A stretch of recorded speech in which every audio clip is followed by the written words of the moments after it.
Okay mga bossing. So simple tip. No, ito para to doon sa mga alam kong kayo dyan nagtatanong. Yung mga bumili ng crossover, tas wala pa kayong tour case or amp rack. Ano siya mga bossing wala siyang kasamang rubber feet kung mapapansin nyo. Hindi kagaya nung kung naka-score kayo ng concert na KEQ 215R, may rubber feet na kasama yan. So kagaya nga niyan, walang rubber feet, pag pinagpatong nyo, gumagalaw-galaw siya. Kaya ako nilagyan ko ng strap Pero, naglagay ako ng rubber feet dyan mga bossing. Kung mapapansin nyo yung DBX, di ba medyo nakaangat siya. Yan, nilagyan ko na siya ng paa. So, unlike kasi doon sa concert, talagang meron na siya May rubber feet na siya para hindi siya masyadong madulas. Okay?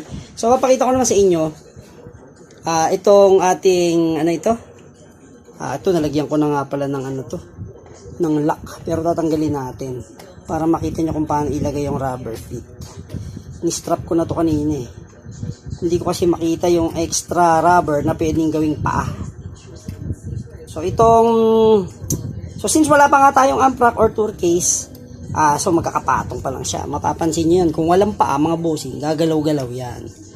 No, tsaka yun nga, para sa akin kasi ayoko nung nagkakaroon sila ng kung magkadikit na ganyan kasi mga bossing, siyempre ground to ground yan. Although pares naman sila na pagdating sa body kasi ground talaga yan, automatic yun.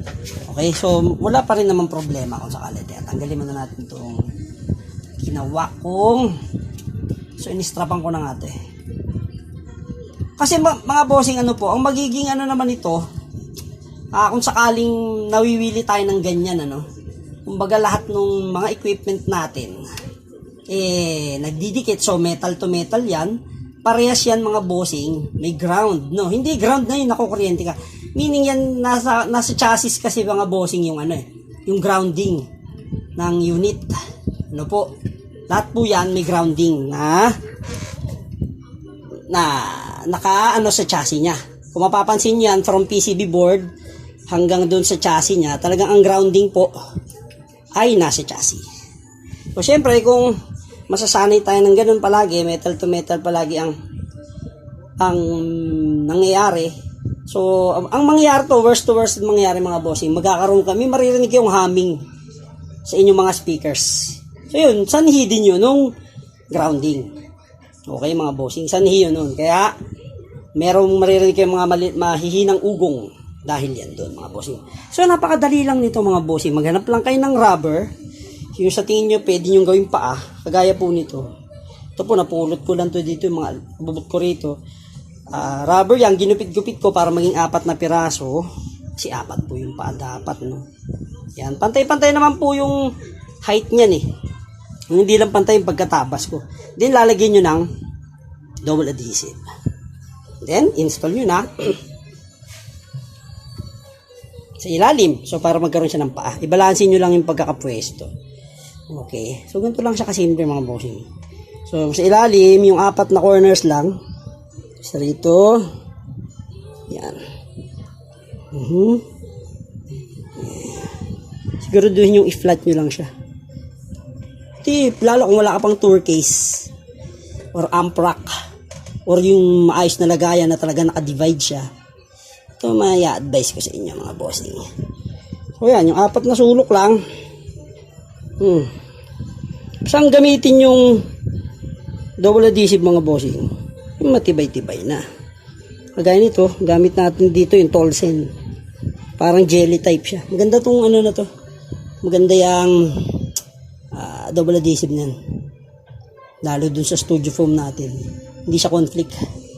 Ayan mga bossing. So makikita nyo, simple lang po, di ba? Hindi ko pa nga napantay. Yung kamay ko kasi hindi pantay. Ayan. So ipe-press ko na lang yan pagka Yan. Yan, may rubber fit na siya. So hindi siya magkakaroon ng, hindi sila talaga magdidikit metal to metal ng ating equalizer. Although sabi ko nga bossing, hindi naman yan, kumbaga wala namang, hindi naman yan delikado or makakasira sa mga unit. Ayun nga lang mga bossing, makakapag-produce siya ng humming. Dahil nga, yung grounding ng bawat unit ay magkakadikit. So mapapansin nyo yung speaker nyo merong humming or parang hissing na tunog. So kagaya yan mga bossing, so since may paan na siya, yan, di ba? May pagitan po per equipment. Yung concert kasi may libre na rubber feet yan, tsaka may guide siya. So itong crossover wala po. So nilagyan ko lang din yan. Ganun lang din nilagay ko yung rubber na ganun. So any rubber will do. Kung wala po kayo, basta marami kayo mapupulot yung mga bossing. Basta gupitin nyo lang, or kahit pabilog, or depende sa inyo kung saan kayo komportable. Hindi na yan, no? Gaya, nalagay ko na siya. Press ko na lang para dumikit ng gusto. O, at least, less metal to metal connection ng bawat unit natin. So, makakabawas yan sa humming sound na maririnig nyo. Actually, normal naman yun. Yung may ganun. Pwede yan sa mga cables natin eh. Pwedeng dun sa ating mga cables magkaroon ng ganyan kung bakit nagpo-produce ng ganong tunog. Okay? At saka dito kasi sa Pilipinas hindi tayo nasanay gumamit ng earth ground. Sa ibang bansa po kasi, since malakas ang static dun, naglalagay talaga sila kada setup may earth ground. Kumbaga meron silang isang nakabaon na parang tubo. Okay? And then, kung makikita nyo yung ibang mga saksakan, di ba tatluhan? Yung isa dong ground. Okay mga bossing. So, very simple hack. Rubber feet hack para sa inyong mga audio equipment kung wala pa po kayong tour case or amp rack na naipagawa na magkakahiwalay sila. So, mas ma-advise natin yan na hindi sila magkakadikit. Okay, na magkakadikit ang mga unit. Metal to metal connection. Okay, yan ang isang importante dapat nyo pong malaman. So, ayan mga bossing. So, at least 3 days man yata ako nakapag-upload ng bagong content. Bumawi po ako ngayon. Medyo sumama kasi pakiramdam ko last 2 days o 3 days yata. Kaya yan mga bossing. Sana another point ito para malaman ninyo ano po. Kahit yung mga amplifier natin mga bossing, although may built-in na napaayan, wag tayo masasanay na nakalapag lang siya sa sahig or whatever. Kasi ang sahig, automatic nag-ground na po yung sahig. Automatic po yan. Okay mga bossing? Sige mga bossing. Isip-isip kung may mga request at suggestion pa, wala pang problema dyan mga bossing. Siyempre, happy 1K subs. Ayun nga po, hindi pa natin na-announce kung ano ang kaganapan. Ano po, siyempre nagbawi muna ako ng content para sa inyo. Okay mga bossing, and then, halimbawa ganito lang setup nyo, no? Magkakapatong lang. Kahit may mga rubber fit na siya, i-secure nyo pa rin siya. Yan, lagyan nyo pa rin ng, kung ano pwede nyo ilagay, strap. Ito yung pangbuhol na tawag ko rito. Yung mga nakukuha nyo dyan sa pagkabumili kayo ng mga maliliit na gadget, may pambuhol ng wire. So yan, yun lang ginamit ko para secured. Okay?